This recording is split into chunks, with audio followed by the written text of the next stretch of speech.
What's up, everybody? Season 2, episode 2, Hoopers Alive podcast. Coach Key in the house. We got Strive behind the scene. Coach DM's here as always. Episode 1 just dropped. We excited to record episode 2 now.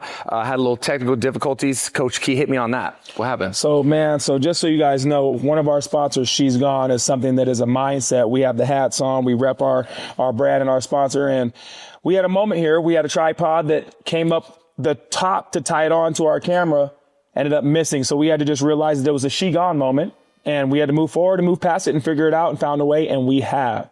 And so she's gone, and now we're here. Here we go. So absolutely amazing how that works out. And it just falls right into, like you said, our sponsorship, She Gone, that mentality. Hey, things happen. Let's forget about it and let's find a way and move on. So let's talk about real quick before we jump into things. We did our first episode of Key's Corner, which is when we go live on Instagram, and we spent some time with Coach Key talking about the games that are upcoming for that week. And we had a good time, and a lot of people jumped in and tapped in, and a lot of people have watched it because we posted it.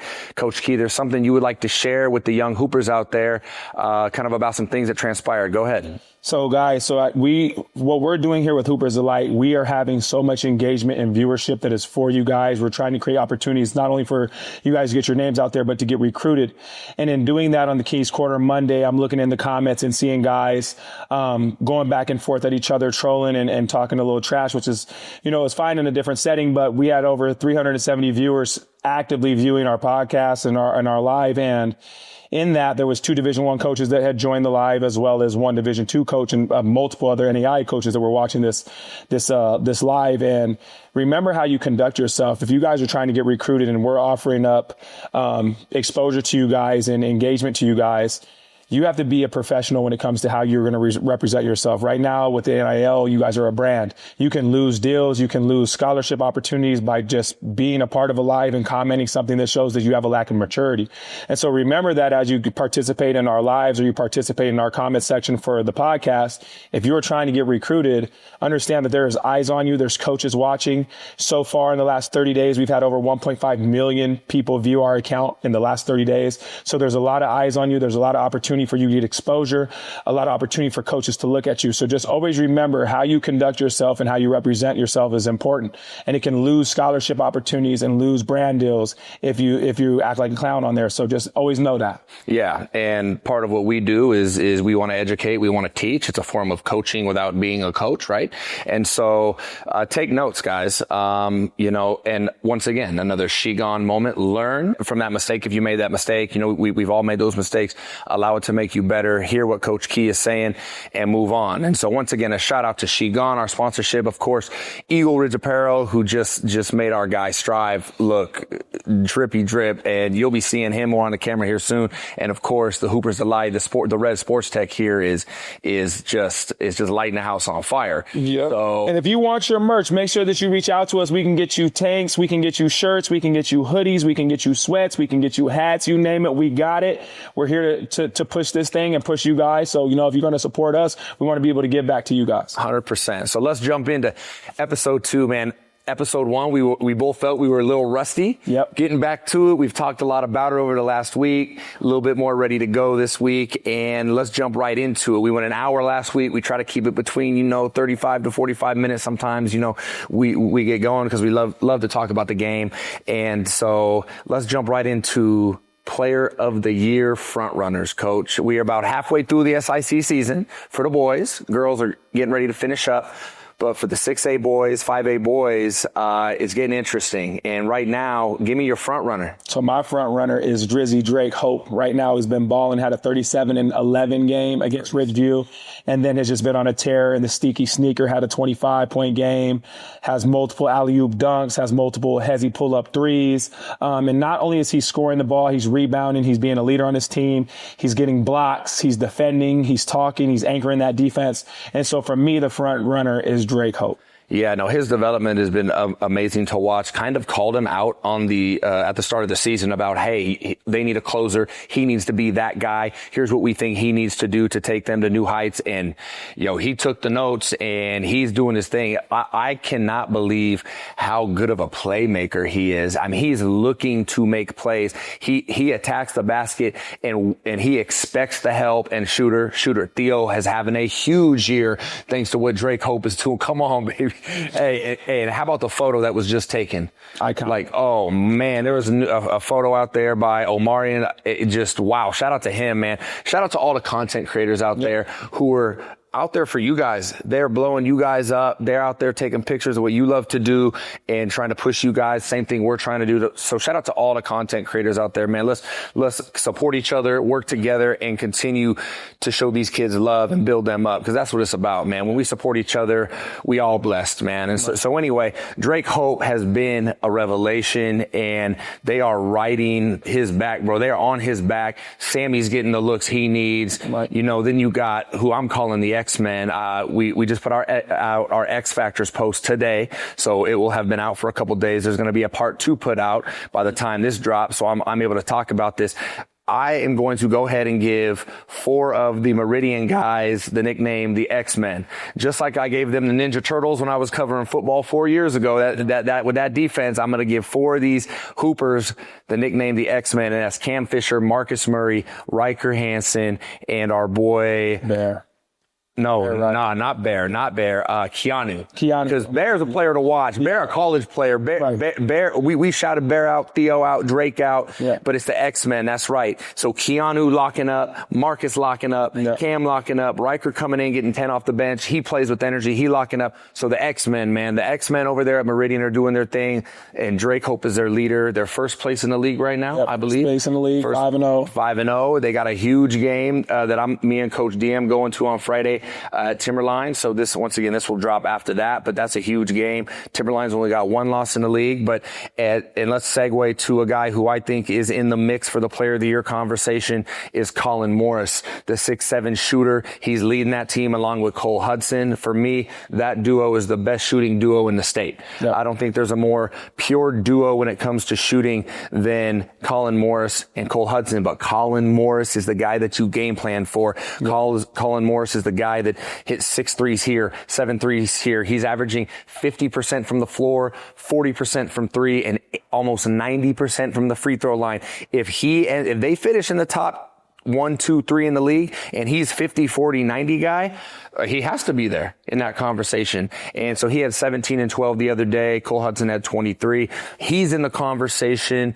Who else, Coach, for you is in the Player of the Year conversation right now? So for me, I would say we have Gabe Edens as well as Tobin Newton, both from Centennial. They're in the Player of the Year watch, just because both of those guys can fill it up from a scoring standpoint. They both have viral dunks. Wow. They can fill it up in the mid-range, the 3, finishing through contact. So both of those guys are in it for me. And then also Quincy Clay, who just continues to be on a tear with the 50-point game, as well as, multiple 40s, averaging over 25 right now. So those are the guys that I've been looking at probably the most right now for our Player of the Year watch. And I'm going to throw another guy in who made a statement, and that's your boy, Mr. Logan Hosvite, who deserves the love. He got those overrated chants and said, hey, hold my water bottle real quick. I'm going to show you something. And he had 23. He was getting guys looks. He came out facilitating, playmaking, defending, and, he got clean looks, and he hit them. Bully ball going to the rim, the and ones. He looked everything like a Division I point guard leading that team on the road against a 12-1 Centennial team with his rival Gabe. They've been rivals for years. Right. They're buddies, but their rivals been going at it. And of course, like you said, Tobin Newton, Henry Johnson.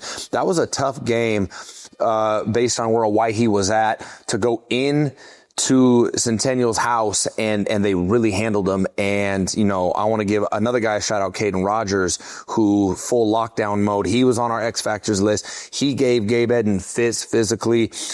He shut down Joe Sterling when he was over there in Hawaii. Joe Sterling, the Texas commit, one of the top players in the country. So shout out to Caden Rogers, another one of our X Factors. But Logan Hosvite is definitely, for me, he's probably number 2 right now behind Drake Hope, because Meridian beat Hawaii. But for me, Logan Hosvite Hasvite, I would put it number 2 based on what I saw the other day. In the biggest games, he's played his best. I saw him against Leighton Christian, probably the best overall performance based on who they played against that I've seen this year so far in person. And then the other day was just as impressed. I mean, he came up to me before the game, gave me a hug and said, "Coach, I'm feeling good tonight." I said, "Oh, show me something. Show the camera something." And he wasn't lying. And so a big shout out to Logan Hasvite. Man, those overrated chants were silly. But you know, got to continue to show up, work, play, be efficient. And you know, he has some dime. I got to shout him out for this, man, because I know what it means to him. He has some dimes that just, you know, they hit the target. Guys weren't ready for him. Guys are going to continue to learn how to play with him. They have a lot of transfers, a lot of new guys. They're still gelling. And as they get better, once again, I still think they're the favorite. I think they're going to get better and better. I think they're going to be a big problem towards the end of the year, like every year. But he threw some absolute dimes to guys that if guys would have been ready, they would have been reels. They'd have been Hooper Delight reels. But, shout out to Logan Hasvite as well. Harrison Bell, and Luke Soltow, they play Centennial tomorrow, a game that you and Strive are possibly going to try to get out to. I mean, there's going to be so many highlights, a game I want to go to, but Timberline has earned a trip from Hooper's Delight to the game. So we're going to get out there against Meridian, who's first in the league and continues to show it as well. But man, you see the importance of Luke Soltow for this team. They just snuck by Ridgeview at Ridgeview by 2. Soltow had 18-8, who's on our player to watch list. Harrison Bell, the sophomore big man who's working with you, he had 21-8, 21-10 in there somewhere. But Harrison Bell is a guy that if Boise's going to be who they want to be, is going to need to be up in this player of the year conversation. I think Luke Soltow, the importance of him, they only scored 40 points at home without him and lost to CUNA by 7. And shout out to CUNA. Manny Chubbs is put himself in a conversation. They have 1 loss in league. What do you think about Manny Chubbs and what he's doing? For me, he's a guy that could potentially win 2 awards from the Player of the Year watch, on top of Defensive Player of the Year with the blocks and the steals and the way that he fills it up on both sides of the floor. He's in the passing lanes. Anything at the rim, he's getting off the glass. And just his defensive rebounding, his presence that he has on the floor. A lot of guys look, and if they get beat, they look back and know that he's securing a block shot, or he's at least deflecting something, or he got his hands up and making a contested, making the shot as hard as possible. So for me, Manny Chubb has been balling. Not only that, he has the clutch gene. He's had, I think, 2 game winners, big time shots, and he's been stepping up and balling and keeps CUNA, right at the top. So. And he wants it, and he wants to be that guy, and he's making statement after statement after statement, and losing to Capital on the road for me is not necessarily a bad loss. It was more impressive to see what Quincy and the boys did after losing Simba and losing by 31 in the real CHS, which that's for those guys, that's not acceptable and that's embarrassing. And especially with the rivalry game and the way those guys talk. So for them to come back home and beat the team that was first in the league, Quincy hit game-winning free throws, questionable call at the end of the game. I thought it was a block. I thought there was just a slight movement, but it was when I posted online, it's about 55% to 45% those who thought it was a block to a charge. I don't know if you saw. What did you think? So for me, I'm always going to give, if the player is set, they would get the charge. Any of these slide and lean, to me, is not a charge, it's a block. And especially in the state of Idaho, where the charge is the most common call that we've seen, players got to adjust to the officiating. And whether you like it or love it, you have to adjust to it. And so for me, I would have considered a block. He was already in the air. You slide underneath him. Don't let him land. He hits you. To me, that's a block. And a great way for Quincy Clay to keep himself in the Player of the Year conversation, because they had lost a couple games there. He wasn't shooting up to his standard from an efficiency standpoint. So, I mean, just the league is fun. The league is fun. And I'm going to be going to Eagle tonight to watch Quincy in the boys at Capital at Eagle. So that's going to be a fun one. But let's talk about another X factor, because you're talking about officiating a little bit, and we don't want to hound the officials. Difficult job. We have friendships with a bunch of the officials. That Centennial Owyhee game, which was a massive game, Centennial's never beaten Owyhee anywhere. And so the officiating made it less desirable of a game, because Henry Johnson and Curtin Gongo, X Factor, touch on him in a minute. They were both in foul trouble. Kurt had 3 fouls in 4 minutes, and Henry Johnson, who was early on in the game doing everything, rebounding, facilitating, getting buckets and one, he was in foul trouble. He was out of the game, and it completely changed the dynamic of the game. Yep. Do I think Owyhee, with the rhythm they had and the way Braylon Larson was playing and the way Logan was going and Owen Brown was going, was going to lose that game? No. But do I think it was going to be a 20-point game if those guys were on the floor? No. Can Centennial beat Owyhee? Absolutely. Will they see each other again? Absolutely. Right. So officiating wise, I think Kurt and Henry, they're going out there. We're playing against a bunch of college level guys who play at a different speed, different physicality. Like, we're going to bring it. Right. And the referees didn't let that happen. It was a big factor. Yeah, it was. I think the thing too is we also have to be understanding as fans is that we want to watch the boys play. And, you know, in some games, like we went to the Layton Christian game in the Holiday Classic where, you know, an official looked at me and said, in a game like this, I'm not calling that foul. And so if that's how we're going to officiate, credit to that, then officiate that way and let these boys play. Henry Johnson had 3 fouls that were just like, come on, man. Like, they're like a little hand check, but then we'll go down. Somebody will get slammed to the ground. No call. So it's like, just be consistent. That's all that we ask. And if we come and we're paying the price of admission to watch these guys play, we want to watch these boys play. Yeah. And, you know, I think Henry Johnson being out of the game, he's one of those guys for Centennial that is their anchor of the defense. He's the one that's always in the pass lane. He's the one that's getting blocked on shots. He had 3 or 4 blocks, jump shots, layups, and just the way that his presence changes how people drive into the paint.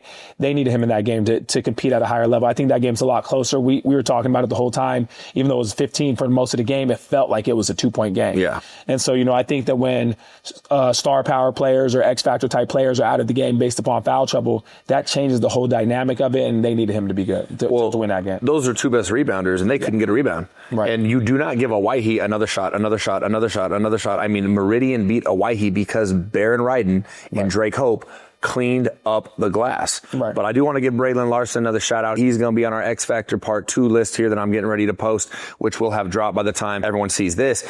He is changing everything for them. Yep. What he was doing the other day, block shots. He had, 14 rebounds? 14 rebounds, I think 6 or 7. Kids, relax.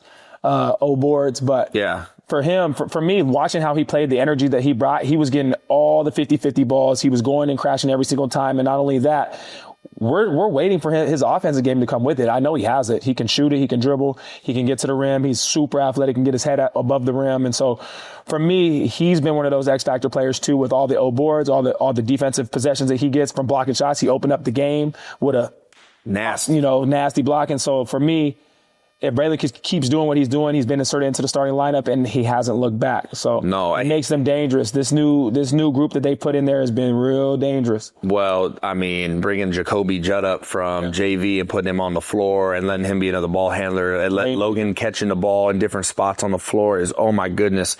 And then Owen Brown. Yeah, let's talk about X Factor. Owen Brown is another X Factor on the part one list. Owen Brown, for me, folks, if you told me pick one player in the state to hit a three, I mean, Colin Morris is up there, and Owen Brown standing right next to him. Like Owen Brown, you got that lefty strap. Coach DM's favorite player, OB, and he just confidence.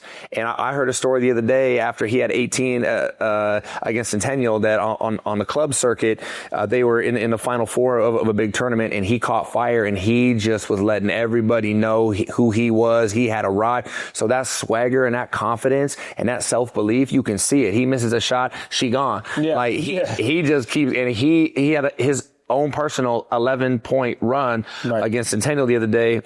Close the door, nail in the coffin. Yeah. OB is that guy. The thing is, it probably would have been more had he not got the technical, and all he said was, "You can't guard me, boy." That's what gets attacked. So anyways, we'll get off the officials' heads. But when you're on a run like that, you're on a tear like that, 11 straight, all nets too. Not any of these funky makes, no banks, no rim rounds, none of that. All swishes, and then he wants to turn up, because when you're on that type of run, you allow the players to turn up. You allow their teammates the energy in the gym. When he was killing like that and cooking like that, I mean, we were sitting there like, yo, let him get it again. Let him get it again. Let him get it again. And so shout out to Owen Brown. Is also one of those kids that, this dude is up at 5:30 in the morning, lifting weights, going to the gym, getting up extra shots, getting extra sessions, always is looking for opportunities to get better. Even prime example last night was texting me talking about, hey, coach said I need to take a day off. And he's like, can we still get something in?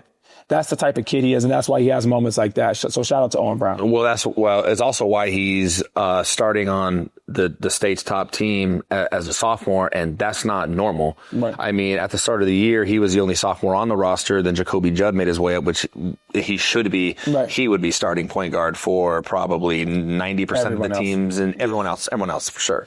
And so you got him up there, but OB, man, he's cracked the starting lineup. He's given them, he's got to be, as a starter, if you look at the games he started, he has to be averaging double figures. Yeah. Because the lowest I've seen is 9. He's at 9, then he goes 18, then he goes 15. Right. I mean, he is smooth with it, and he spaces the floor, and then you got Logan Hosfai, you got Jordan Allen, you got Jacoby Judd, you got these guys who are doing their thing. Kanan Magnus had a good game. Really liked the way he got going early, his energy, his athleticism. Yeah, he's put out a footback dunk. He ended up laying it in, but could have been a nasty dunk. The camera was ready. But he got up there, but yeah, shout out to him. And then I want to touch on Caden Rogers again, because he's just kind of that silent, I'm going to come out here, I'm going to do my job, I'm going to play within my abilities, I'm going to be a good teammate, I'm going to play harder than anybody else on the floor, and I'm going to do everything he's just like J. Raj, just like his brother, just like Strat, the national champion. I mean, it runs in the family, man, and Caden Rogers defensively,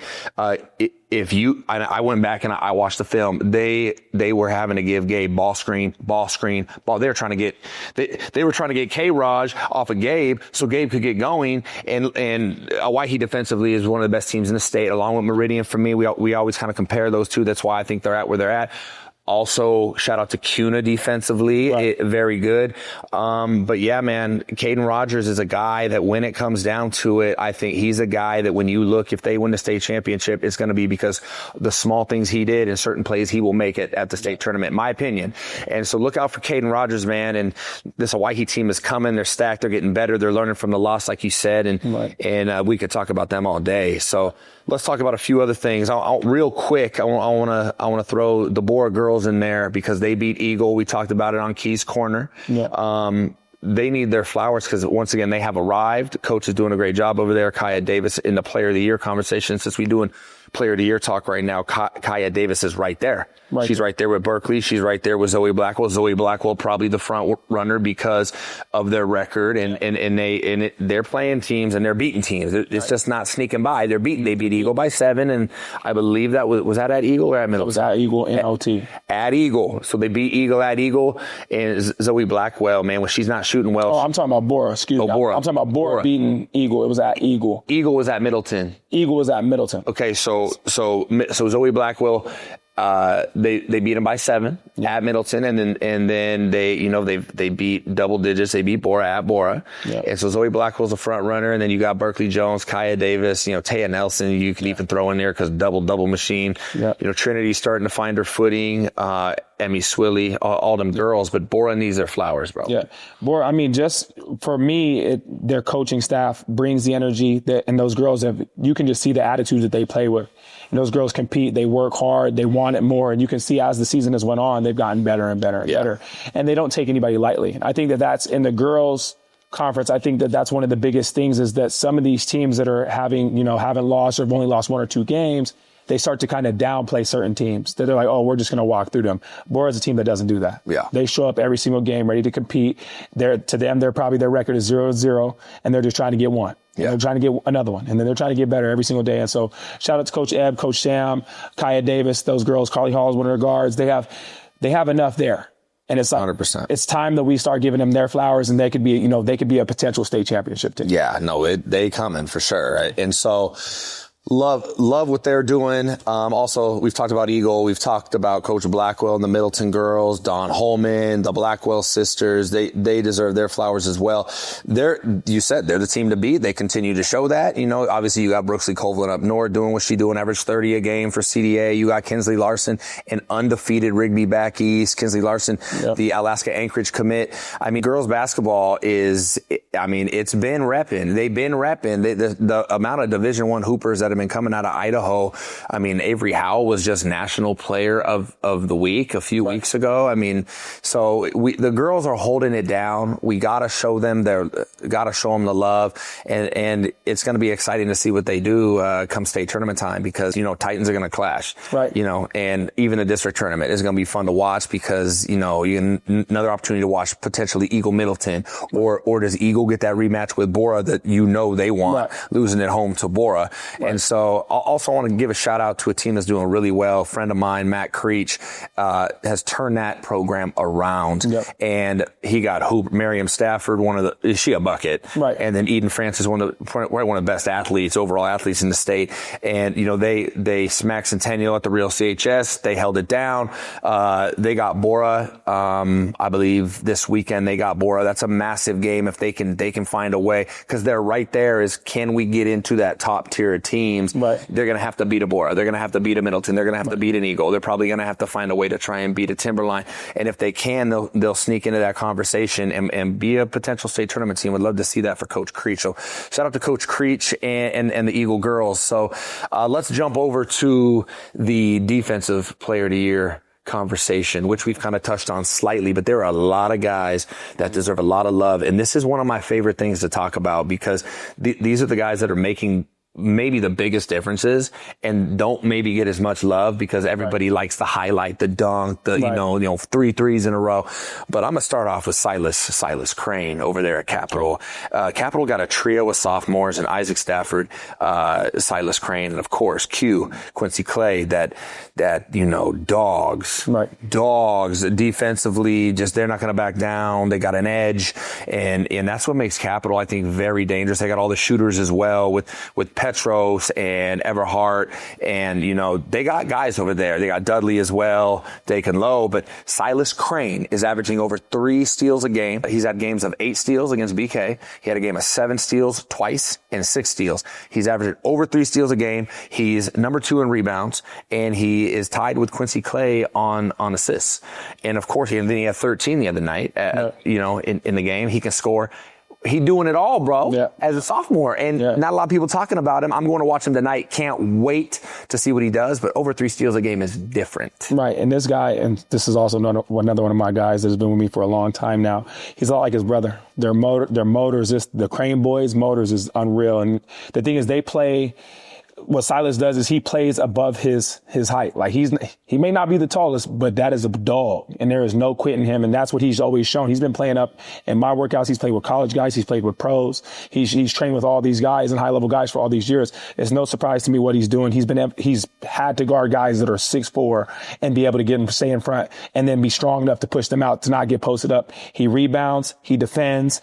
The other day I was training, Harry Bell from Boise, and these guys are Culture Shock teammates at the time. And Harrison told me that Silas is one of the best passers that he's ever played with, and might be the best passer he's played with. So that's high praise for him. And so shout out to Silas Crane. He's a workhorse. He's one of those guys. I'm glad that he's getting this moment for us to talk about him, because he does deserve it. This dude is in the weight room.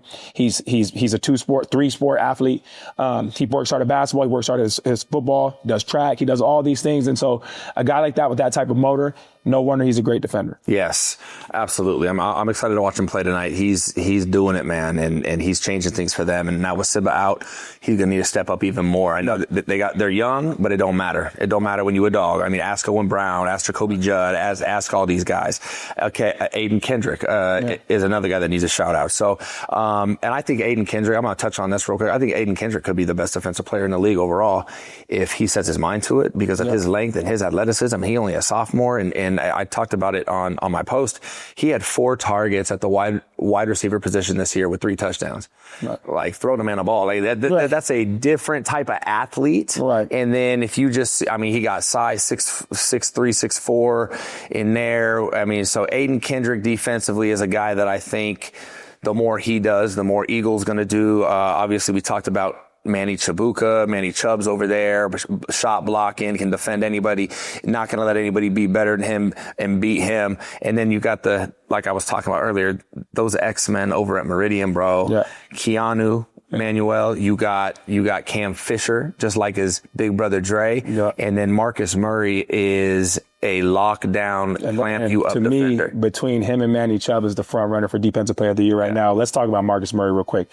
One, already with guarding Quincy in one game, held him to 14. Guarded Logan Hosfite in the game and held him to 12. And this guy has no quitting him, picking up full court, pestering people, getting in their pockets, and guys are not having. He's kind of reminds me a little bit of Davion Mitchell with how he guards. You know, called Davion Mitchell off night, and Marcus Murray is giving people off nights. And so for him, shout out to him, his defense, his ability to just come in, one, to a new state, to a new school, right, and get acclimated with Coach Jeff Saner's system, which for anybody that knows basketball knows that's a lot of learning. You know, their playbook is about this big. Yeah. And so for him to come in and make the noise that he's been making and be able to guard some of the top talent from Quincy Clay, who's, you know, up at 25 points a game, Logan Hosfite, 6 Division I offers, Utah Valley commit, and be able to give those guys to slow them down, just to slow them down. You know, shout out to him for doing that. It's the same type of situation as Caden Rogers, who I talked about, is in the Defensive Player of the Year conversation and first team all defense, locking up Joe Sterling, giving Gabe Edens problems, and hey, put you on a point guard, put you on a big man, put you wherever, it's going to be a problem. But Marcus Murray, man, attacking the basket, finishing with both hands too, attacking the basket to create and find guys, understanding I'm attacking, and if the help comes, it's there. If not, I got a bag with my left. I'm not going to compare anybody to Kyrie Irving, but finishing with the left, finishing with the right, spinning back, float game, like it's he's got that type of vibe.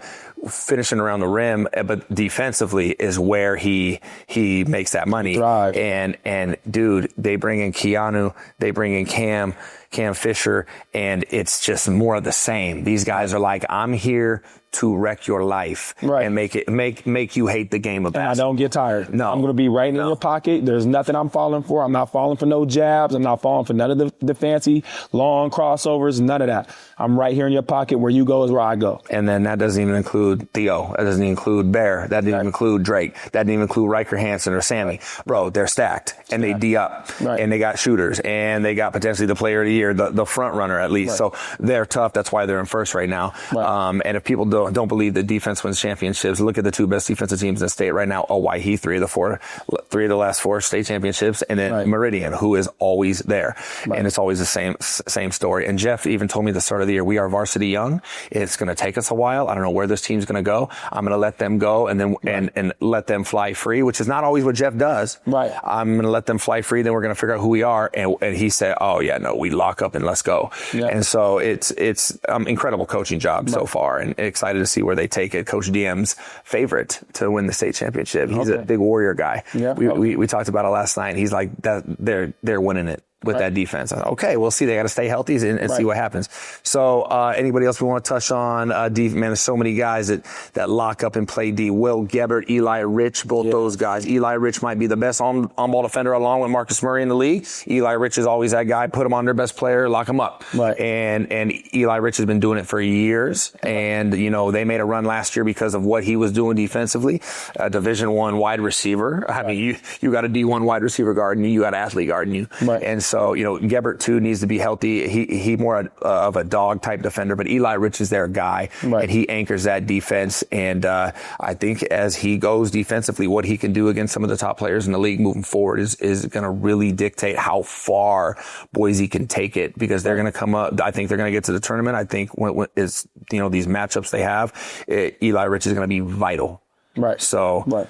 Want to give a quick shout out real quick to the guys back east, Highland, doing some research. Shout out to our boy Wooderson, the East Side guru, always keeping me updated. Highland is averaging 13 threes a game, and they got 6 guys that are shooting around the 35 to 40% from the 3-point range. Bunch of shooters. They hit Boston McCulloch over there, hit a game-winning fadeaway 3 on Thunder Ridge, who was 11-2. Highland was 11-3. Hits a fadeaway 3 from the corner to beat them and get into first place over there in the high country.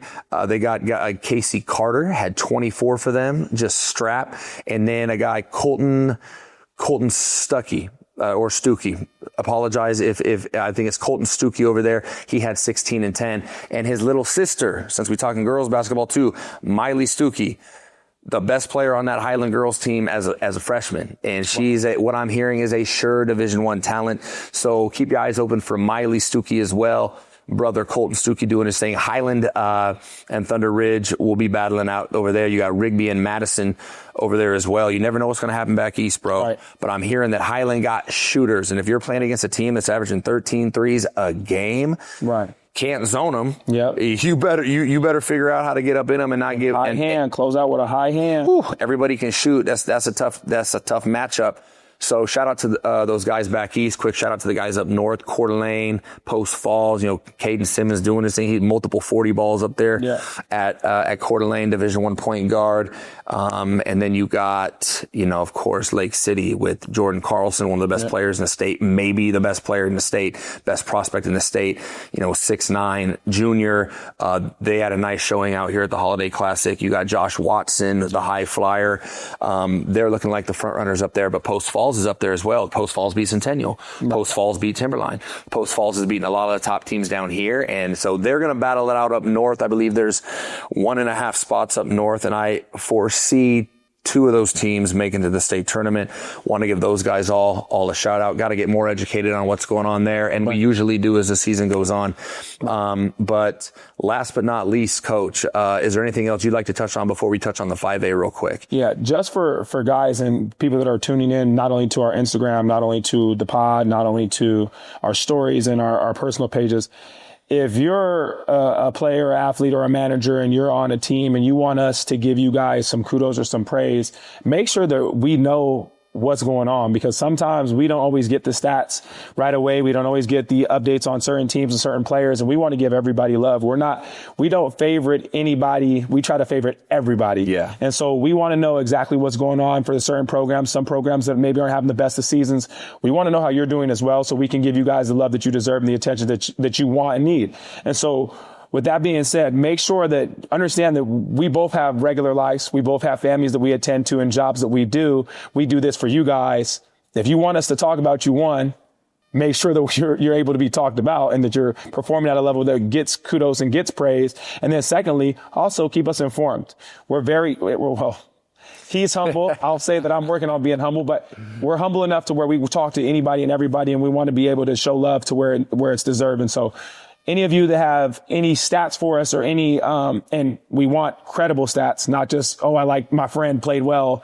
He had 40 and he had 12. We don't want to do any of that. We're not the fake star guys. We're not the guys that give out 4 stars and you don't got them, or 5 stars and you don't have them. We're about being real and being honest, being transparent with people and helping, get you guys exposure. So if you want us to know about you and your programs, make sure that you let us know. 100%. And there are a few shout outs I want to give before we touch on the 5A. We talked about them a little bit. Aiden Kendrick over at Eagle is an X Factor guy. Kurt Ngongo over at Centennial and X Factor, and Brock Bastian is doing some work over there at Ridgeview, a guy that we're going to talk more about. We're going to try to get out and see. He's averaging 18, 6, and 3. Right. And, you know, one of their top players went out, Kaimani Nielsen, and so he's having to carry, but they almost beat Boise. Coach Hoyt, he's told me the culture is coming. Right. They're young. Bastian's a junior. He set the school record with 34 in a game. We wanted to give him a shout out. They beat Bohr the other day by 30. And I do want to shout out Bohr. We see you. We are not getting much information sent over. Right. We would like to get the information. We'd like to learn about you guys. We know you guys are young. Shout out to Adonai Egarin Smith. Gave me a shout out. We had a nice conversation. I know he had 20 the other day when they played Rocky. Ahmed, his boy, had 20. You know, they lost to Rocky, but they both played well. We want to give those guys a shot. We want to shout you out. Let us know how you're doing. We can get out to as many games as we can get out to, right? Yeah. He got a wife, I got a wife too. And Bohr has some talent too. I can talk about some of my guys that I got that go over there. Augie Fuss, shooter. He can hoop. Can fill it up. And then Drayson Lowe, who's one of the most athletic players. He tries to block every shot. He'll send up highlight dunks. A lot of guys see him coming down the lane, they move out the way. So Bohr does have a lot of talent there. They have people there. But like we said, you know, we only know as much as we're told and what we're shown. And if we're not told that much, then, you know, we don't have a lot to talk about. So, and we are trying to get out to as many games as possible. But I do want to shout out Kurt again. If Kurt's on the floor, Centennial's a different team with his rebounding defense. He can finish. He sets screens. And dude, he is one of the freakiest athletes in the state that people don't know about. Yeah. He's a monster. Well, he's built like LeBron. Yeah. This dude, seeing him against the Centennial first of all, him just standing, like you could tell he played running back. or he's linebacker or something. Yeah. Because this dude's arms is bigger than mine, and I'm 30 years old. Yeah. And so, you know, shout out to Kurt. That boy is brolic. Yeah, he need to be on the floor, stay out of foul trouble, continue to improve defensively, don't reach, hands up. We were talking about it the other day. Love when you guys reach out to us and talk basketball with us. We're going to be honest with you. You know, we want to coach you. We aren't your coaches, but we want to coach you as best we can and uplift you and, you know, instill the knowledge we have. Right. And so shout out to Kurt as well. Once again, Aiden Kendrick. I think if this Eagle team comes together and Aiden starts doing his thing along with Bigelow, Coons, Vito, Logan Williams, who had a nice game the other day, Eagle has a chance to be a team that shows up to the state tournament and people are going to be like, how'd they get here? It's because they figured it out. Because they got the guys. And Aiden Kendrick, X factor for me for that team, him putting it together and continue to work offensively and defensively on the glass. They could be tough, and I'm excited to watch them once again against Capital tonight. Shout out to those guys. Quick touch on 5A. We had to shorten the episode today because of the camera issues. We apologize. She gone, and we apologize, but 5A, man, the 5A SIC is crazy right now. Valley View beats Middleton yesterday. Shout out to Coach Mario and the boys. Yep. You know, Victor Gutierrez had 22 the other day, had 14 again. He's leading them at the point guard position. You got Xander Wilson, who's had a triple-double this year. Yeah. He's hooping down low. Noah Mitchell is underrated talent. He's hooping. Andre Rodriguez, the freshman. Coach Bentoncourt's boy, Lil Bentoncourt, Dominic. He can shoot it, the lefty. He been saucing. And so Valley View is right there. I think they're in second. Behind is BK in first. Our boys OA, She Gone, where She Gone was born. Jack Forney, Max Miller, the boys, the founders of She Gone. The boys at BK are doing it, man. Goss had 26 in the first half the other day. A silent night against Nampa. They beat them by 30. Owen Graves, you know, Cash Davis, the guys, they're doing their shout out to my guy, Garrett Labrie, who I saw at Chipotle the other day. He one of the day ones. He taller than me now. I couldn't believe it. So shout out to my guy G. But Columbia, for me, I think is the most well-rounded team. Max Keller could be player of the year. With Middleton, you know, being 2 and 3 in the league. Max Keller, Goss is in the player of the year conversation. Max Keller, you know, even Tavin Jones, the way he runs that team, man, I love true point guards. They got so many pieces over there. Easton Lott is big time X factor. I'm going to have to do a 5A X factor, man, because there's a lot of these dudes who can go. And then Skyview's there with Merrill and Bauer and the boys. So tune in, man. We're going to cover more of the 5A SIC as if we have more time today, we talk more about it, but we're going to try to get out to a BK game because we got to come give She Gone some up close and personal attention, man. But anything from you, 5A, before we end? 5A, for me, I will say this. It has been exciting to see the change in the powers of the top, and it's anybody can beat anybody. And so for me, looking at who's going to win this conference, ultimately is going to come down to who's healthy, who can defend, and then who's clicking at the right time. Because we've seen everybody beat somebody and then beat somebody else. And then now, so, you know, in the 5A, it's up for grabs. So if you want it, go get it. Go get it. And we will be doing our best to come out and check out some more 5A games. Like I said, love the league. I know a bunch of the coaches love what's going on there. So shout out to all those guys out there. And one name I'm going to drop, Donnie Mack, freshman at Columbia. Dad is coaching girls basketball at Fresno State. Donnie Mack, when me and Coach DM went out, forgot to shout him out last week.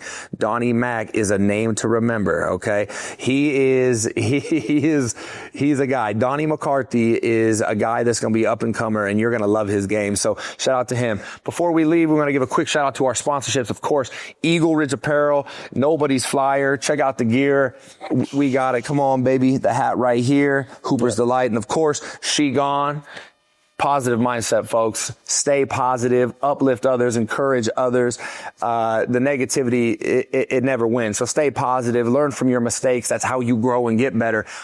Especially on the basketball court. I coach all my guys who have played for me. They know the way you get better is allowing yourself to make a mistake, taking from it, moving forward, staying positive, and learning. That's what She Gone is all about. And then we may have a new sponsorship coming up. Miss Carla, the salsa queen out here. I know we might implement it in the Keys Corner. You know, the spicy takes. We got some serious salsa coming, folks. The best salsa I've had in my entire life. And she lives right down the road from me, 3 houses down. Miss Carla, shout out.